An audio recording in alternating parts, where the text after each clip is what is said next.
Welcome to the Overrated Experience Sports and Sports Betting Podcast. And guess, do you know what day it is today? I didn't even that right. Hear that? That means it's a Friday. That means it's the end of the week. It's go time on the betting world. You crack a beer, you take a look at the lines, you check the weekend lineup, and you go. And you hope for the best by the time it's bedtime on Sunday night, that you're up some money and you're looking for a cash out early next week. So cheers to everybody out there. I'm taking a sip. Just came home not too long ago, and I'm telling you, I'm never going to get used to being stuck in traffic and crawling home on the highway. And here in Toronto, and here in the GTA, the Greater Toronto Area, it's called the 401, which is our major highway. And it used to be one way from Durham region back into Toronto. It used to be pretty smooth sailing. And now it's just between Whitby and Oshawa, for those who have any idea what I'm talking about, any idea of where I am, you'll get it, that it's crawling now. And I hate it, and it puts you in a bad mood. I even stopped to get something from a grocery store, and you're short-tempered right away. You're just hoping nothing happens at the store where you're, smart at your mouth because you're irritating. You just want to get home.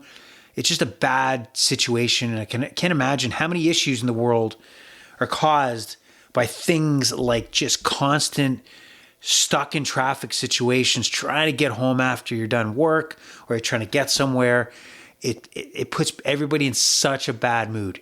So cheers to you guys out there that have to go through that. I know what I'm talking about.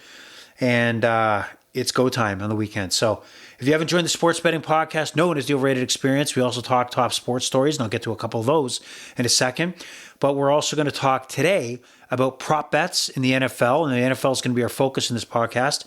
And even though I'll touch base on a few non-football items, but we were great last week, 5-2 in props. So out of 7 games, 5 wins, 2 losses.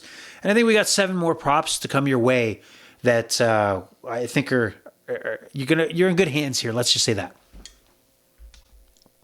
But first, let me get out of the way where you can find the Overrated Experience Sports and Sports Betting Podcast. And that is Twitter, aka X, at Overrated EXPER2. Please join us, follow us, drop some lines, let us know you're out there. And you can also follow us on Instagram and Facebook at Overrated Experience. So let's get started here. Let's get going. We're going to start off with some top stories. Now, being in Toronto, I had a lot of time in traffic to listen to the Shohei Ohtani sweepstakes. And being in Toronto, the reports were that Shohei is favored to come to the Blue Jays. Now, how do we know he's favored? Well, we don't. I mean, the whole concept here is that the Shohei Ohtani camp agent / Shohei have been very secretive of what's going on. So it's very skeptical what actual leaks and what sources are being used to update these stories. Now, when I hopped in my car to get back home through this long journey through hell on the 401, it started out with, the anticipation that Shohei Ohtani was going to arrive via private plane from Anaheim to Toronto, people tracking this flight, fake videos of seen in the airport, reports of people pointing out something must be going on here, must be going on there because this is happening.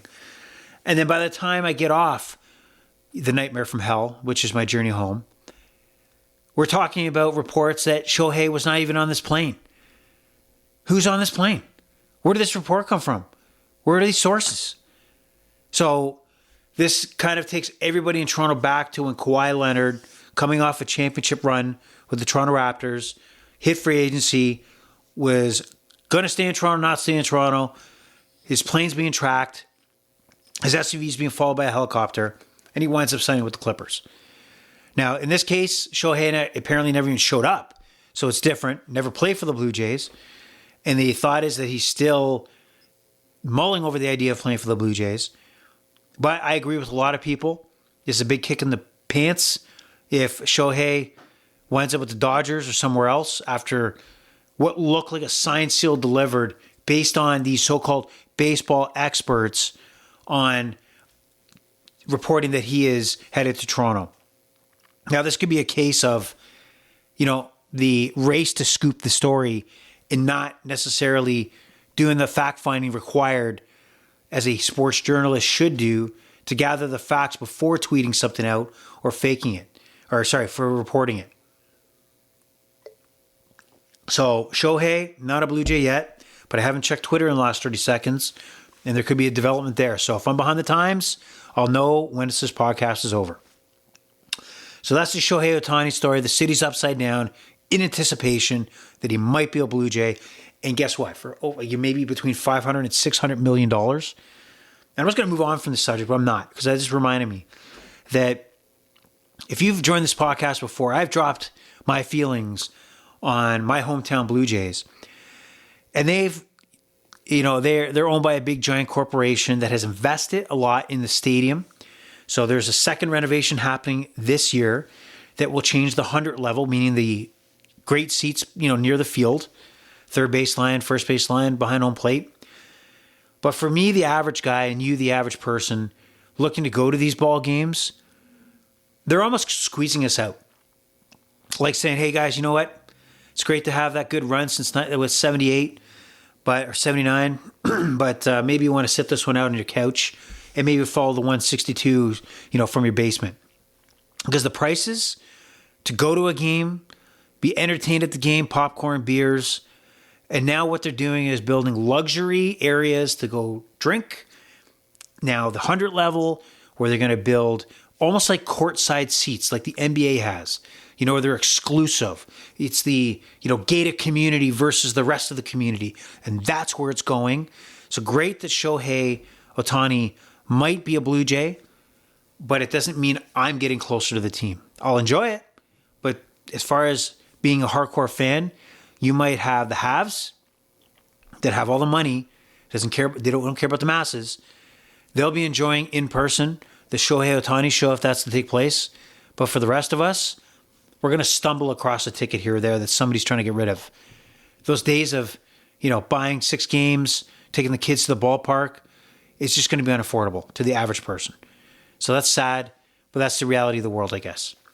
I don't know, my God, Shohei Ohtani, obviously MVP, potential every year. But for $500 and $600 million, the story is that he doesn't necessarily like doing the interviews and doesn't like doing the whole promotional stuff and talking after the game. And if you're not making that a part of your $500 to $600 million deal, then you're an idiot. You're an idiot if a team signs him and they don't negotiate. He needs to commit to promoting the game in your city, being there, at least scheduled to be there at some point. So that's a major mistake to me, and I don't think you're going to get full value, even though a $600 million contract to Shohei Ohtani is different than it was given to any other ball player or maybe any other athlete. He's a global phenomenon, and the fact is that I think he's going to change the bigger picture, revenues, demand, even franchise value. And we've seen recently with the Dallas Mavericks as an example, owners selling, retaining ownership as Mark Cuban did, or owners now selling pieces, equity in their franchises, which turn out to be more than what they've purchased. We're talking billions. And they still maintain control of the team, but it's, triple, profit in their pocket of what they paid for the team once that franchise value goes up, and they're selling just a portion of that team. So watch out. Wonder what the Jays' strategy, if they do indeed sign, is if there's those bigger pictures down the road and what that means. How will they capitalize? There has to be an end game that we don't know about. There has to be an end game where Mark Shapiro went to Rogers, which is the owner of the Blue Jays, which is a big, giant telecommunication company in Canada, had to go to the board and say, I need the briefcase of 20s here, of millions, obviously I'm joking, but 20s, to go to Shohei, but you got to sign off on it. Here's why. This is why your money coming to me is going to be turned back 6 times, 7, 8 times, if not 20 times, because we're going to invest for the long term. So we'll see how this turns out, but definitely change the landscape of baseball in the city. Some of it's good, some of it's not so good. And speaking of big money contracts, if you look on the PGA Tour, or I guess I should say the Live Tour, or I should say, I thought they joined together and I thought they merged, but that's confusing as hell because top end world golfer, Masters champion, John Rahm, just signed a Live Golf contract. And it looks to be up between, what, 300 to 400 or 400 $500 million. And he's kind of getting blasted because of the way he made a statement about joining the Live Tour. And I heard a lengthy part of the statement. And if you cut off many things of what he said, I think you can take it out of context. Like, he's getting roasted for the fact that he may not be saying the money was the main factor. But if you listen to the entire interview that he was asked, he talks about he loves golf. You know, golf is the biggest decision of his life as far as, you know, taking his career.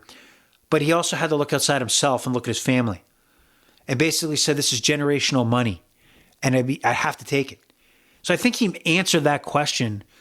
And it made sense that, in theory, do I want to go play the Live Tour? And do I want to have a team concept?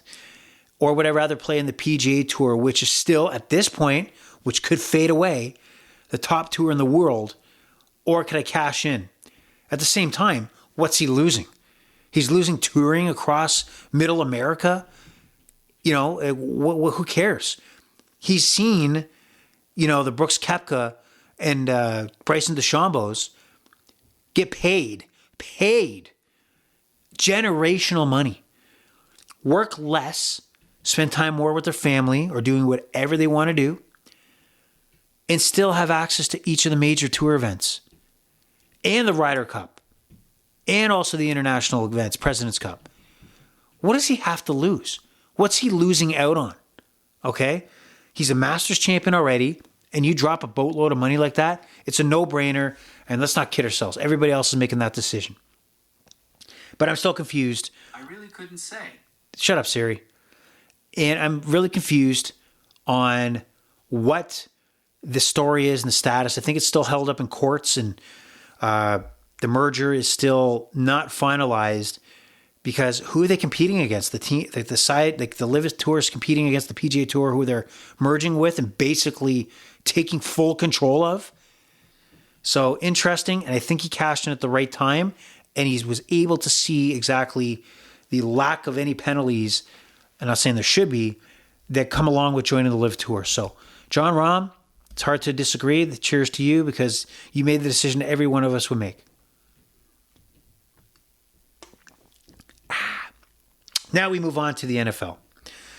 And the Thursday Nighter, what do you want to say about that? It went over 30 and a half points. It went over that in the first half.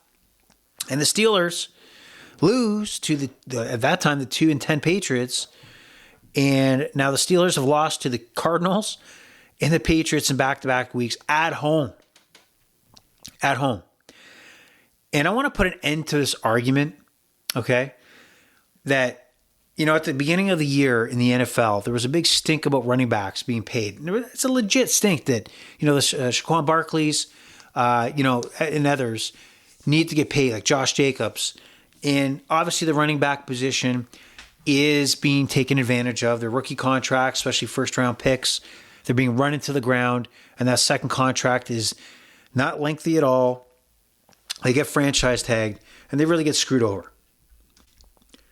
But for anybody to compare a contract demand or needs and the value of a running back compared to even the average, when I say average, and I'll use Daniel Jones. Okay, I'll use Daniel Jones because he was the comparison. People up in arms that Daniel Jones cashed in. Okay, I can understand if you argue that Daniel Jones may not be the guy you want to hook your future to because of the one season he played okay, you know, and lost in the playoffs badly against the Eagles. But to compare a quarterback's value at any other position in the NFL is laughable and it's wrong. I've said this before and I'll go off again because it's my show and I can say what the hell I want. So teams look at the quarterback position as the investment on how they're going to guide their franchise for years to come. So teams look at the draft coming up. They look at their team situation. Are they a Super Bowl contender, non-Super Bowl contender? Do they want to be a playoff team? Do they have the pieces? If they have an average quarterback, these are all coming into the thought process for any franchise, and they map out the next 5 to 6 years of where their franchise is going. Okay? They're mapping out where their franchise is going. So the Carolina Panthers, an example, invested a lot for Bryce Young, and they're on course to build around him for 4 or 5 years. What other teams are out there right now? The Patriots. Right now, they got to make a decision. If Mac Jones is not their guy, then they got to think 4 or 5 years down the road, and it starts with what is their quarterback situation going to be? Are they going to have the 1, 2, 3 pick, and are they satisfied for one of those top quarterbacks? Obviously, Caleb Williamson, I think, is a no-brainer that you'd be stupid not to take a chance on. He could be the next big one at a USC. But the quarterback position starts the conversation of where you're going to go as a franchise. If I'm the Seattle Seahawks, as an example, when this season's all done, and you're comparing yourself against the 49ers, and you're looking at the next couple of years, and you're probably thinking, well, the 49ers with Kyle Shanahan and Brock Purdy now, and the team they've built, are probably going to be heavyweights in the NFC for a lengthy period of time. So how do I stack up in the next 2 years? Am I going to make a run at them? Maybe. So do I hold on to Geno Smith? Maybe. But do I hold on to Geno Smith because we're going to draft, maybe mid to late first round, and if we do pick a quarterback, it's probably going to take a few seasons? Maybe. But you can see the quarterback position is what is triggering the plan, not the running back, not the wide receiver, right? The quarterback plan also is big in Marvin Harrison Jr.'s top receiver, one of the top talents in college football to come out in a long time, wide receiver for the Ohio State Buckeyes. This guy's going to be a phenomenal receiver and a game changer if he comes out. He should come out into the draft, but you got to be careful as a team. If you don't have your quarterback situation planned out, you're going to waste a talent like Marvin Harrison Jr. in the prime of his career. So I don't think it's cut and dry when you look at a wide receiver in the draft, obviously as a quarterback. So that's laughable when anybody compares who makes what money on any other position other than the quarterback. There is no comparison. And if you look at the Steelers-Patriots last night, an average quarterback, because Mitch Trubisky is below average, had the opportunities that he did to get that first down, 2 opportunities late in the fourth quarter, and to get them in the field goal range. That is a difference maker. And that's the difference between a non-star and a star. Not even a superstar, a non-star and a star. And that's what hurts the Pittsburgh Steelers.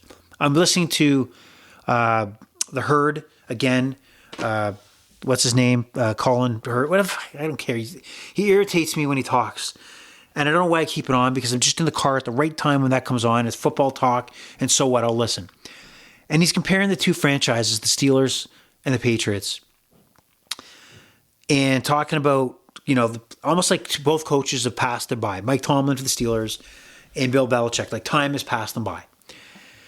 He's accurate to say that Bill Belichick has messed up his side of the business because of the player personnel moves he's made. Terrible. Awful. They're now set back for years now.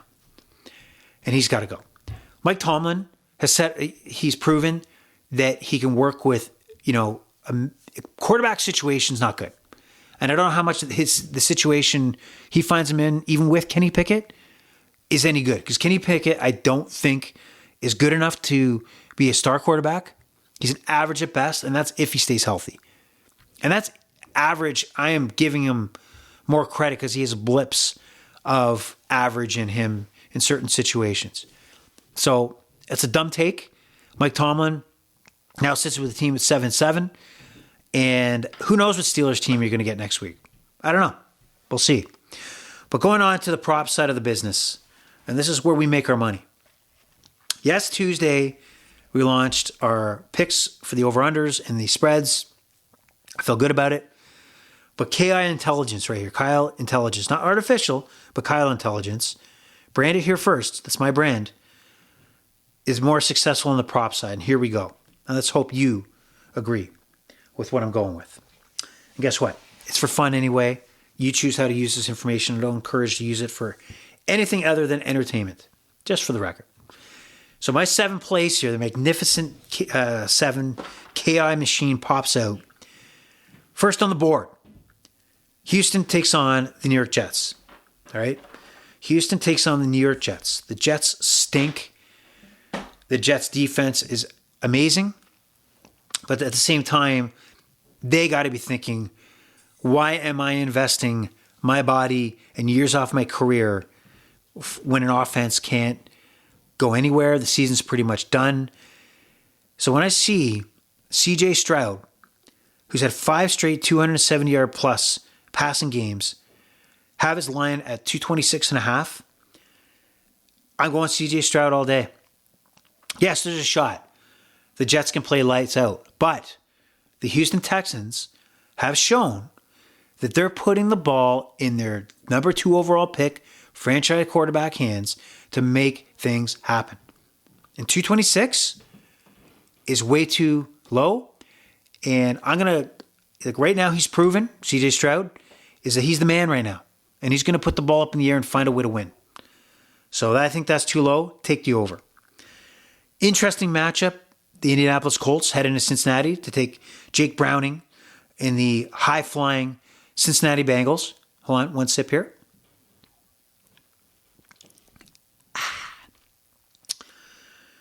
And what did we learn from the Monday Nighter?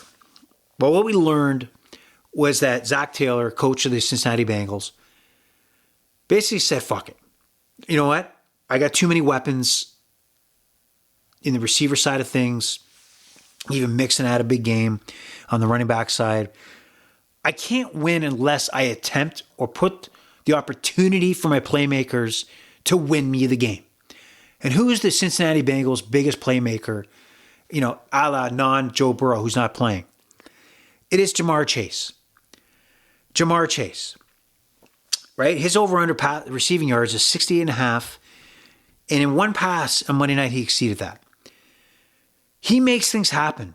And I think Jake Brown is going to put the ball, target Jamar Chase, who's going to make half his catches contested, and just because he's better than the other guy.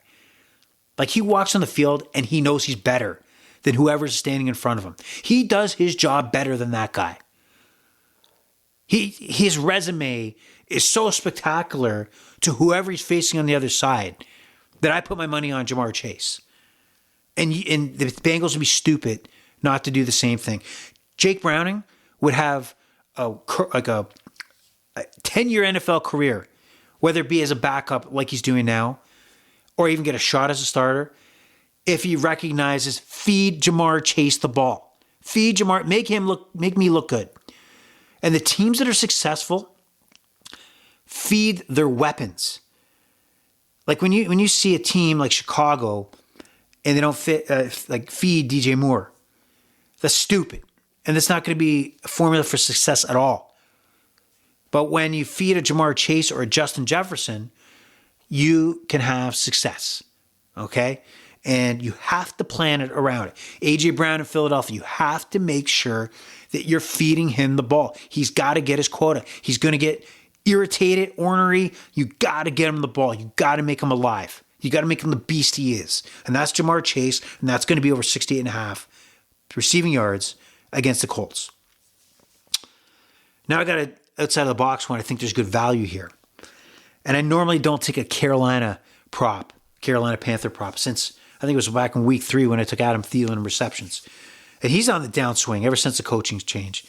What I mean by downswing, he's not being as targeted as much. So you got to watch some of these coaching changes and the philosophy of some of these teams on personnel changes where their strategy is changing from running or throwing or spreading the ball out or focusing on one target. But when it comes to the Carolina Panthers scenario, worst team in football, no question, is they're focused on Chuba Hubbard, running back.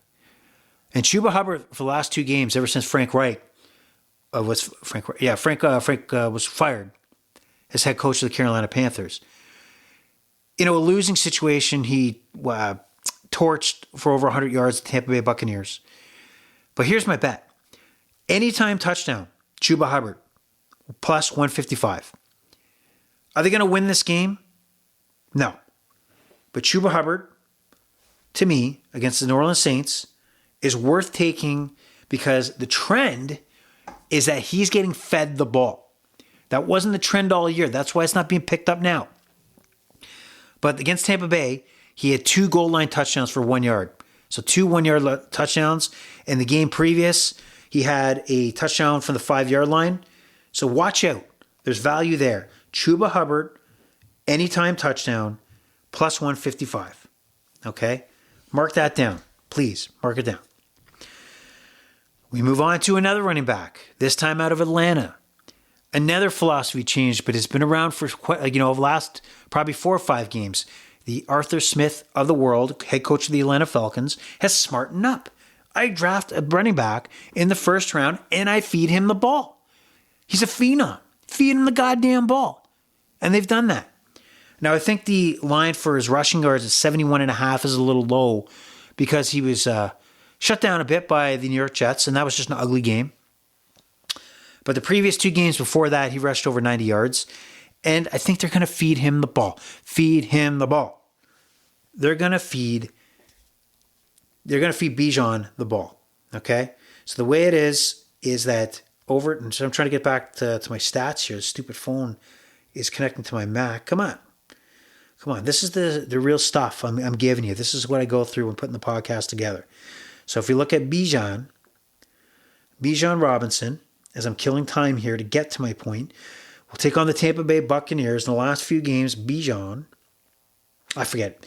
Trust me, he had 90-plus yards previous to the Jets game. And I think the Bucs gave up over 100 yards to Chuba Hubbard that I just talked about.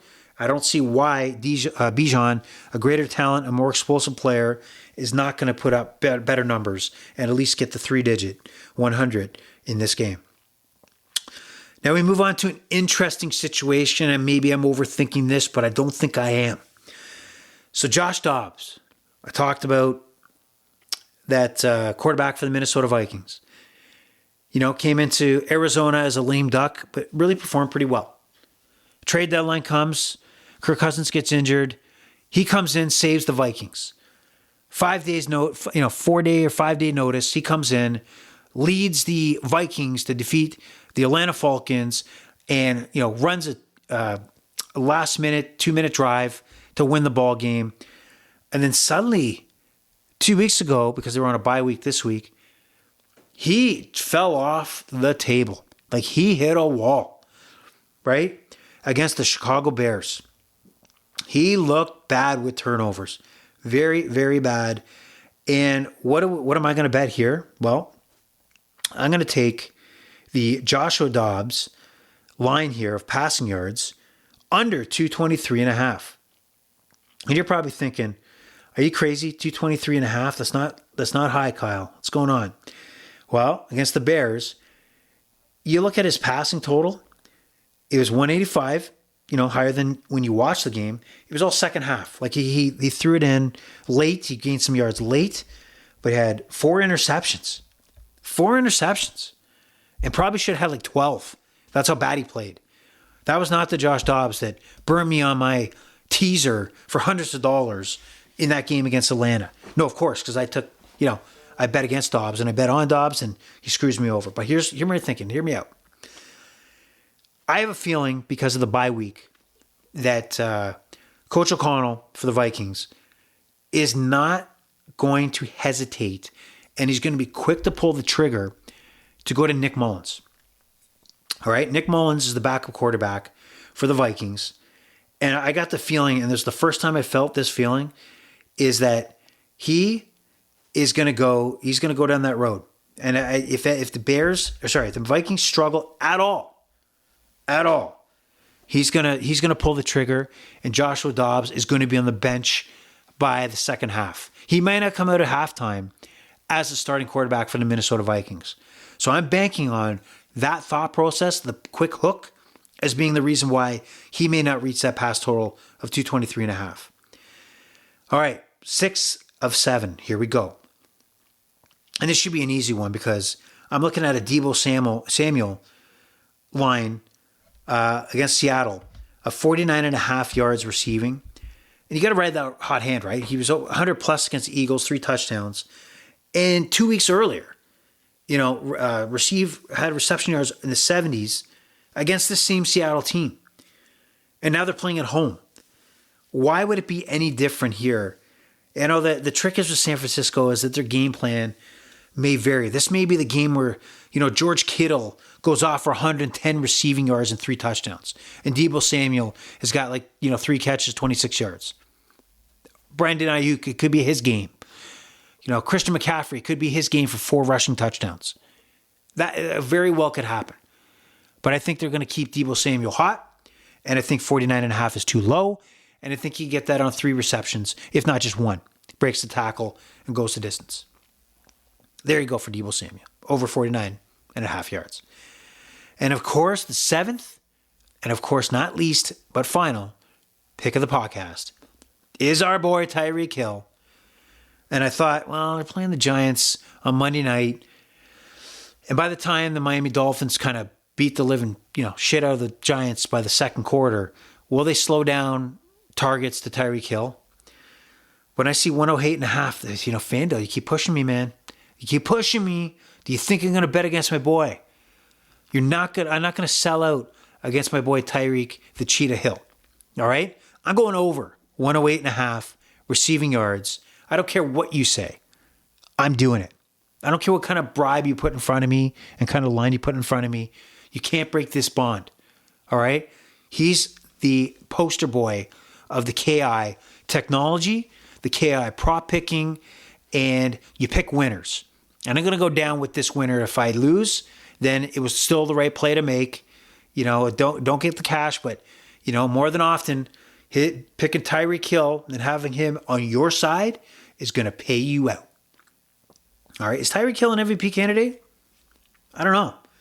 But it's hard to, I still don't believe he gets the respect of the impact that he makes on any team.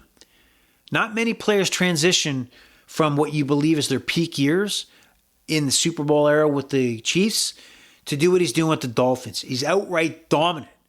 And honestly, Miami's a huge market, but if he was a Cowboy or, a Jet or a Giant or even a Patriot, I think he would be another tier as far as respect. But I think he'll do it. They make the playoffs and they get the couple victories and he does what he does. I think he's going down as one of the best of all time. No doubt about it. He's not your traditional, route running receiver. He is just a dominant offensive threat that is a game changer. So Tyreek Hill over 108.5 receiving yards. So those are my 7 plays here in the Overrated Experience Sports. It's Sports Betting Podcast. You heard some of my takes on non-football matters. The Shohei Ohtani. Did he sign? Did he not sign? Well, when I'm on this podcast, I'm going to check it out.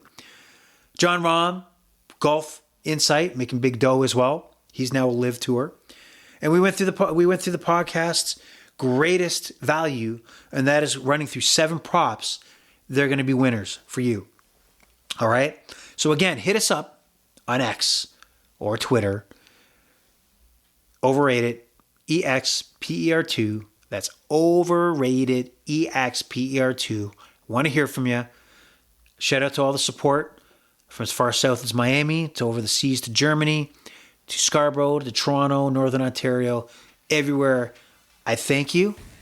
The Overrated Experience is done for today. The pleasure's all been yours, of course. We are over and we are out.